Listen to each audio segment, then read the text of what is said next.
কল্পনা করুন আপনি একাকী একটি নির্জন দ্বীপে আটকা পড়ে আছেন। আপনার একমাত্র সঙ্গী জঙ্গলের ভয়াবহ শব্দ এবং তীরে আশ্রে পড়া অবিরাম ঢেউ। 4 বছরেরও বেশি সময় ধরে একজন ব্যক্তি এই ভয়াবহ বাস্তবতার মুখোমুখি হয়েছেন। এটি একটি বাস্তব জীবনের নির্বাসিত ব্যক্তির সত্য এবং রক্তহীন করা গল্প, যার সমস্ত প্রতিকূলতার বিরুদ্ধে অবিশ্বাস্য লড়াই আপনাকে মানুষের নমনীয়তার সীমা এবং টিকে থাকার লড়াই নিয়ে প্রশ্ন তুলবে। স্বাগতম আপনাকে ছদ্মজলের আরও একটি নতুন এপিসোডে, যেখানে আমরা ইতিহাসের সবচেয়ে রহস্যময় এবং রক্তহীন করা একটি ঘটনা উন্মোচন করব। আজ আমরা সেই ভুতুড়ে গল্পে ডুবে যাব যে কিভাবে এক জনশূন্য দ্বীপে একজন ব্যক্তির একাকী টিকে থাকার লড়াই সর্বকালের সেরা দুঃসাহসিক উপন্যাসগুলোর মধ্যে একটিকে অনুপ্রাণিত করেছিল। 1676 সালে স্কটল্যান্ডের ছোট্ট গ্রাম লোয়ার লারগোরে জন্মগ্রহণকারী আলেকজান্ডার সেলকির্কের জীবন ছিল দুঃসাহসিক এবং বিপদসংকুল। যুবক হিসেবে তার বিদ্রোহী মনোভাব প্রায়শই তাকে নানা সমস্যায় ফেলত, কিন্তু তার সমুদ্র ভ্রমণের উচ্চাকাঙ্ক্ষাই তাকে সেই দুর্ভাগ্যজনক যাত্রার দিকে এগিয়ে নিয়ে গিয়েছিল, যা চিরতরে তার জীবন বদলে দিয়েছে। আলেকজান্ডার সেলকির্ক একজন বুকানিয়ার হিসেবে তার সমুদ্র ভ্রমণ শুরু করেছিলেন। 1698 সালে তিনি আয়ারল্যান্ড থেকে যাত্রা করা ইংরেজ প্রাইভেটার্স উইলিয়াম ডাম্পিয়ারের নেতৃত্বে একটি অভিযানে যোগ দেন। স্প্যানিশ যুদ্ধের সময় শত্রু জাহাজগুলোকে লক্ষ্যবস্তু করা ছিল তাদের লক্ষ্য। ড্যাম্পিয়ার সেন্ট জর্জের নেতৃত্ব দিয়েছিলেন, যখন সেলকির্ক ক্যাপ্টেন থমাস স্ট্যাডলিংয়ের অধীনে সেনকু বন্দরে দায়িত্ব পালন করছিলেন। কেপ হর্নের চারপাশে একটি বিপজ্জনক যাত্রার পর তাদের নৌবহর একটি ফরাসি জাহাজের সাথে লড়াই করেছিল, যা স্প্যানিশ বাহিনীকে সতর্ক করার জন্য পালিয়ে যেতে সক্ষম হয়েছিল। পানামায় একটি ব্যর্থ অভিযানের পর তারা একটি সুসজ্জিত বাণিজ্যিক জাহাজ দখল করে, যা তাদের আশাকে কিছুক্ষণের জন্য পুনরুজ্জীবিত করেছিল। এরপর সেলকির্ককে এই মূল্যবান জাহাজের কমান্ড দেওয়া হয়, কিন্তু ডাম্পিয়ার প্রয়োজনীয় ওয়াইন, চিনি, ময়দা এবং ব্র্যান্ডি নেওয়ার পর শীঘ্রই এটি ছেড়ে দেন। 4 মের মধ্যে সিনকুয়ের বন্দরগুলো ডাম্পিয়ারের সাথে বিচ্ছেদের সিদ্ধান্ত নেয়, যা সেলকির্কের অসাধারণ ভাগ্যের জন্য মঞ্চ তৈরি করে। সিনকু বন্দরগুলো জুয়ান ফার্নান্দেজ দ্বীপপুঞ্জের অংশ, জনবসতিহীন দ্বীপ মাসাতিয়ারে পৌঁছেছিল, যেখানে তারা মিষ্টি জল সরবরাহ করত। সেলকির্ক, যিনি তাদের যাত্রার সময় জাহাজের সমুদ্রযাত্রার যোগ্যতা নিয়ে ক্রমশ উদ্বিগ্ন হয়ে পড়েছিলেন, বারবার জাহাজের ক্যাপ্টেন থমাস স্ট্যাডলিংয়ের সাথে সংঘর্ষে লিপ্ত হয়েছেন। জীবনের ভয়ে সেলকির্ক একটি সাহসী এবং মরিয়া সিদ্ধান্ত নেন। ঘোষণা করেন যে তিনি মাসা টিয়েরাতেই থেকে যেতে পছন্দ করবেন। তিনি বুঝতেই পারেননি যে তিনি একটি ঝুঁকির বিনিময়ে আরেকটি ঝুঁকি নিচ্ছেন, কারণ স্ট্যাডলিং তাকে সিদ্ধান্ত নিতে ফাঁসিয়েছে এবং তাকে প্রত্যন্ত দ্বীপে ছেড়ে যেতে বাধ্য করেছে। তাৎক্ষণিকভাবে সে তার এই সিদ্ধান্তের জন্য অনুতপ্ত হয়। সেলকির্ক তাকে ফিরিয়ে নেওয়ার জন্য অনুরোধ করেন, কিন্তু স্ট্যাডলিং তার অনুরোধ প্রত্যাখ্যান করে দেয়। কার্যত সেলকির্ককে মৃত্যুদণ্ড দেওয়া হয়। সেলকির্ক তার বিচ্ছিন্নতার তীব্র বাস্তবতার মুখোমুখি হন। তিনি একা ছিলেন, নিকটতম সভ্যতা থেকে শত শত মাইল দূরে। তার কাছে মাত্র কয়েকটি জিনিসপত্র ছিল: একটি বন্দুক, একটি পুরনো কুঠার, একটি রান্নার পাত্র, একটি ছুরি, কাঠমিস্ত্রির সরঞ্জাম, তার বাইবেল এবং কিছু পোশাক এবং বিছানাপত্র। দ্বীপটি ছিল একটি বন্য এবং অদম্য জায়গা, রাতে অদ্ভুত শব্দে ভরে যেত। সেলকির্কের প্রথম দিনগুলো ভয় এবং অনিশ্চয়তায় ভরা ছিল। তাকে দ্রুত তার নতুন কঠোর পরিবেশের সাথে খাপ খাইয়ে নিতে শিখতে হয়েছিল। সেলকির্ক জানতেন যে বেঁচে থাকার জন্য তাকে খাবার এবং আশ্রয়ের ব্যবস্থা করতে হবে। সমুদ্র সৈকতের একটি গুহায় আশ্রয় খুঁজে পেয়েছেন এবং যা কিছু সম্ভব তা দিয়ে বেঁচে থাকতে চেয়েছেন। শোক, একাকিত্ব এবং অনুশোচনার অপ্রতিরোধ্য আবেগে ভরা সেলকির্ক কয়েকদিন ধরে দিগন্তের দিকে লক্ষ্যহীনভাবে তাকিয়েছিলেন।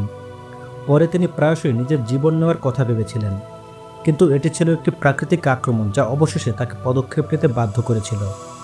প্রজননের মরশুম এগিয়ে আসার সাথে সাথে দানবীয় সমুদ্র সিংহের দল তার সমুদ্র সৈকত আক্রমণ করে, তাকে তার খাদ্য সরবরাহ থেকে বিচ্ছিন্ন করে দেয় এবং তাকে উপকূল ছেড়ে যেতে বাধ্য করে। যদিও সেই সময় আলেকজান্ডার অদম্য উন্মত্ত জঙ্গলে চলে যেতে বিরক্ত ছিলেন, কিন্তু ওই অপ্রত্যাশিত ধাক্কা আসলে তাকে মুক্তির দিকে এক ধাপ এগিয়ে নিয়ে গিয়েছিল।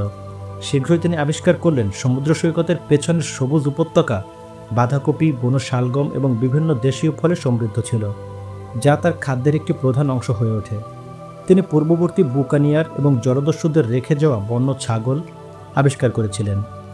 প্রথমে সে খাবারের জন্য তাদের গুলি করত, কিন্তু যখন তার বারুদ ফুরিয়ে গেল তখন সে পায়ে হেঁটে এবং হাতে তৈরি ফাঁদ দিয়ে তাদের ধরতে শিখেছিল। অবশেষে মাংস এবং দুধের জন্য পোষা প্রাণীকে পুষতে শিখেছিল। এই ধরনের একটি ধাওয়া করার সময় আলেকজান্ডার তার পা পিছলে একটি পাহাড় থেকে পড়ে গিয়ে মৃত্যুর হাত থেকে বেঁচে যান। ধীরে ধীরে শক্তি ফিরে পেয়ে নিচের কয়েকদিন যন্ত্রণায় পড়ে থাকেন।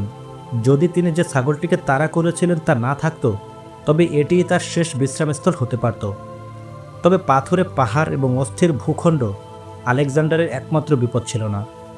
দ্বীপটিতে বিপুল পরিমাণে ইঁদুর ছিল, যারা ঘুমন্ত অবস্থায় তার হাত ও পা কামড়ে ধরেছিল, যা অপ্রতিরোধ্য রোগ এবং সংক্রমণ ছড়িয়ে পড়ার হুমকি দিয়েছিল। সৌভাগ্যবশত দ্বীপে বন্য বিড়ালরা একটা সমাধান প্রদান করেছিল। সেলকির্কের কিছু পোষা প্রাণী রাতে তাকে পাহারা দিত, এবং এসব একটি অদ্ভুত কিন্তু সান্ত্বনাদায়ক সাহচর্য তৈরি করে। দিনগুলো সপ্তাহে পরিণত হতে থাকে এবং সপ্তাহগুলো মাসে পরিণত হতে থাকে। আলেকজান্ডার তার একাকী দ্বীপ এবং জীবনের সাথে খাপ খাইয়ে নিতে থাকেন। জলাবদ্ধতার পর থেকে উদ্ধারের কোনো লক্ষণ না দেখলেও তিনি আশা ছাড়েননি। প্রতিদিন জাহাজের সন্ধানে দিগন্তের দিকে নজর রাখতেন, আগুনের সংকেত জ্বালিয়ে দিতেন। 4 অক্টোবর এগিয়ে আসার সাথে সাথে সেলকির্ক একটি স্রোতের কাছে অভ্যন্তরীণ আশ্রয়কেন্দ্র তৈরি করতেন। তার কয়েকটি সরঞ্জাম ব্যবহার করে তিনি পিমেন্টো কাঠ দিয়ে কুঁড়েঘর তৈরি করতেন এবং ঘাস দিয়ে ঢেকে দিতেন। তার কুঁড়েঘরগুলো খুব কম সজ্জিত ছিল, কিন্তু ছাগলের চামড়া উষ্ণতা এবং আরাম দিত। তিনি একটি কেটলিতে মাংস সিদ্ধ করতেন এবং আগুন তৈরি করতে পিমেন্টো কাঠ ব্যবহার করতেন। তার গৃহপালিত ছাগল এবং বিড়াল খাবার এবং সুরক্ষা প্রদান করত। তিনি লবস্টার, পার্সলে, ওয়াটারক্রেস এবং পার্সনিপ দিয়ে তার খাদ্য তৈরি করতেন। তার বাইবেল প্রতিদিনের ভক্তির সাথে তার সবচেয়ে মূল্যবান জীবনসঙ্গী হয়ে ওঠে, যা তাকে তার কথা এবং বিচক্ষণতা বজায় রাখতে সাহায্য করে। একদিন তার কাজ করার সময় তার আশা আরও বেড়ে যায়, যখন সে 2টি জাহাজ সমুদ্র উপকূলে নোঙর করা দেখে। তার সম্ভাব্য উদ্ধারকারীদের স্বাগত জানাতে তীরে ছুটে যাওয়ার সময় তার উত্তেজনা ভয়ে পরিণত হয়। তারা আসলে স্প্যানিশ ছিল। বন্দিদশা মৃত্যুর চেয়েও খারাপ পরিণতি, লবণখনিতে নির্যাতন অথবা দাসত্বের জীবনের মুখোমুখি হওয়া ভয়ঙ্কর। তাই সে আবার জঙ্গলে পালিয়ে যায়। স্প্যানিশ নাবিকরা যখন সরবরাহের সন্ধানে দ্বীপটিতে অন্বেষণ করছিল, তখন একদল লোক তাকে লক্ষ্য করে গুলি চালায়। দ্রুত চিন্তা করে এবং কয়েক মাস ধরে দ্বীপটিতে ভ্রমণ করার দক্ষতা ব্যবহার করে আলেকজান্ডার একটি লম্বা পাতাযুক্ত গাছে উঠে লুকিয়ে থাকে। যতক্ষণ না তারা তাদের অনুসন্ধান বন্ধ করে দেয়, অনুসন্ধানকারী দলটি আলেকজান্ডারের লুকিয়ে থাকা গাছের নিচে প্রস্রাবও করেছিল। যাই হোক, তারা তাকে লক্ষ্য করতে ব্যর্থ হয় এবং শীঘ্রই তারা তাদের জাহাজে ফিরে আসে। বছরগুলো দীর্ঘ হতে থাকে। সেলকির্কের সরঞ্জাম এবং পোশাক জীর্ণ হয়ে যায়। যখন তার কিছু ছুরি জীর্ণ হয়ে যায়, তখন সে সমুদ্র সৈকতে পাওয়া একটি লোহার বাঁধা ব্যারেল থেকে নতুন কিছু ছুরি তৈরি করে।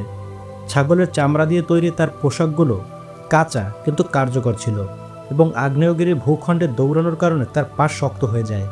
তার লম্বা কাটা দাড়িও তাকে লোমশ বানরের মতো বন্য দেখাতো। তার একাকী জীবনের সাথে খাপ খাইয়ে নেওয়া সত্ত্বেও সেলকির্ক কখনো উদ্ধারের আশা ছাড়েননি। তার অজানায় তার ভাগ্য পরিবর্তন হতে চলেছে। উইলিয়াম ডাম্পিয়ার, যিনি অসাবধানতাবশত সেলকির্ককে আটকে রেখেছিলেন, তিনি এখন দক্ষিণ আমেরিকার উপকূলে অভিযান চালানোর আরেকটি অভিযান পরিচালনা করেন। ডিউক এবং তার নৌযান সঙ্গী ডাসেসকে নিয়ে গঠিত তার নতুন নৌবহরটি 9 সেপ্টেম্বর ইংল্যান্ড থেকে যাত্রা শুরু করে এবং তারা ইসলা মাসের কাছাকাছি পৌঁছে যায়। 4 তারিখের পর ভাগ্য সেলকির্ককে তার এক পুরনো কমরেডের সাথে পুনরায় মিলিত করার কথা ছিল। স্প্যানিশদের সাথে তার পূর্বের মুখোমুখি হওয়ার কারণে সেলকির্ক সতর্ক হয়ে উঠেছিলেন। সমুদ্র সৈকতের কাছে যাওয়ার আগে সর্বদা তার নজরদারি থেকে দিগন্ত পর্যবেক্ষণ করতেন। 1710 সালের 1 ফেব্রুয়ারি তিনি দূরে 2টি জাহাজ দেখতে পান, যেগুলো স্পষ্টতই ব্রিটিশ বলে মনে হচ্ছিল। তার হার্টবিট বাড়তে থাকে। তিনি শীঘ্রই তীরে ছুটে যান, একটি সংকেত আগুন তৈরি করেন এবং উন্মত্তভাবে মনোযোগ আকর্ষণের জন্য হাত নাড়েন। অপ্রত্যাশিত আগুন লক্ষ্য করে ডাম্পিয়ার তদন্তের জন্য একটি নৌকা পাঠান। তিনি জানতেন না যে সেলকির্ক এখনও বেঁচে আছেন। থমাস ডোভারের নেতৃত্বে অবতরণকারী দলটি 4 বছর 4 মাস একাকিত্বের পর আনন্দে উদ্বেলিত একজন নির্বাক সেলকির্কের সাথে দেখা করেন। ডিউকের ক্যাপ্টেন উডেস রজার্স হাস্যরসের সাথে সেলকির্ককে দ্বীপের গভর্নর হিসেবে অভিহিত করেন। সেলকির্ক এখন চটপটে এবং শক্তিশালী। তাকে প্রতিদিন ছাগল বলা হয়। রজার্সের স্ক্যারভি আক্রান্ত ক্রুদের পুনরুদ্ধারে সহায়তা করে। ক্যাপ্টেন রজার্স সেলকির্কের শারীরিক প্রাণশক্তি এবং মানসিক প্রশান্তি দেখে অবাক হয়েছিলেন। সেলকির্ক বলেন, পর্যবেক্ষণ করে আমি দেখতে পাই যে একাকিত্ব এবং পৃথিবী থেকে অবসর জীবনের এমন অসহনীয় অবস্থা নয় যা বেশিরভাগ মানুষ কল্পনা করে। সেলকির্কের নমনীয়তায় মুগ্ধ হয়ে রজার্স তাকে ডিউকের দ্বিতীয় সঙ্গী হিসেবে নিযুক্ত করেন। সমুদ্রে ফিরে আসার পর সেলকির্কের ব্যক্তিগত সম্পদের প্রতি উৎসাহ পুনরায় জেগে ওঠে। আধুনিক ইকুয়েডরের গোয়াকিলে তিনি গোয়াস নদীর তীরে এক সাহসী অভিযান পরিচালনা করেন। ধনী স্প্যানিশ মহিলাদের কাছ থেকে আসা সোনা ও গয়না লুট করেন যারা তাদের ধন সম্পদ নিয়ে পালিয়ে এসেছিলেন। মেক্সিকো উপকূল বরাবর তার কৃতিত্ব অব্যাহত ছিল। গেলিয়ন লুট এবং একটি স্প্যানিশ মূল্যবান জাহাজ দখলে গুরুত্বপূর্ণ ভূমিকা পালন করে। এরপর সেলকির ক্যাপ্টেন ডোভারের অধীনে পালতোলা মাস্টার হিসেবে দায়িত্ব পালন করেন। ডাচ ইস্ট ইন্ডিজে যান এবং শেষ পর্যন্ত সমগ্র বিশ্ব প্রদক্ষিণ সম্পন্ন করেন। 1711 সালের 1 অক্টোবর দীর্ঘ 8 বছর দূরে থাকার পর ইংল্যান্ডে ফিরে আসেন। সেলকির্কের অবিশ্বাস্য বেঁচে থাকার গল্পটি একটি চাঞ্চল্যকর ঘটনা হয়ে ওঠে। তিনি একজন পরিবর্তিত মানুষ হিসেবে ইংল্যান্ডে ফিরে আসেন। তার ধৈর্য, সাহস এবং নমনীয়তার গল্প যারা শুনেছিল তাদের সকলকে মুগ্ধ করেছিল। তার অভিজ্ঞতা এমনকি ড্যানিয়েল ডিফোর ক্লাসিক উপন্যাস রবিনসন ক্রুসোকে অনুপ্রাণিত করেছিল। আলেকজান্ডার সেলকির্কের অগ্নিপরীক্ষা মানব চেতনার সহ্য করার এবং মানিয়ে নেওয়ার ক্ষমতার প্রমাণ। তার গল্পটি আমাদের সকলের মধ্যে থাকা শক্তি এবং নমনীয়তার একটি শক্তিশালী স্মারক, এমনকি সবচেয়ে কঠিন চ্যালেঞ্জের মুখেও। 1966 সালে চিলির সরকার ইসালামাস আফুয়েরাকে আলেজান্দ্রো সেলকির্ক দ্বীপ নামকরণ করেন, যা সেই ব্যক্তির প্রতি উপযুক্ত শ্রদ্ধাঞ্জলি যার অবিশ্বাস্য বেঁচে থাকার গল্প আমাদের অনুপ্রাণিত করে এবং আমাদের কৌতূহল জাগায়। ইতিহাসের এই যাত্রায় আমাদের সাথে থাকার জন্য আপনাকে অসংখ্য ধন্যবাদ। আপনি যদি এই গল্পটি উপভোগ করেন, এরকম আরও সার্ভাইভাল গল্পের জন্য লাইক, কমেন্ট এবং সাবস্ক্রাইব করতে ভুলবেন না। দেখা হবে পরবর্তী ভিডিওতে। ততক্ষণ পর্যন্ত ভালো থাকুন, সুস্থ থাকুন।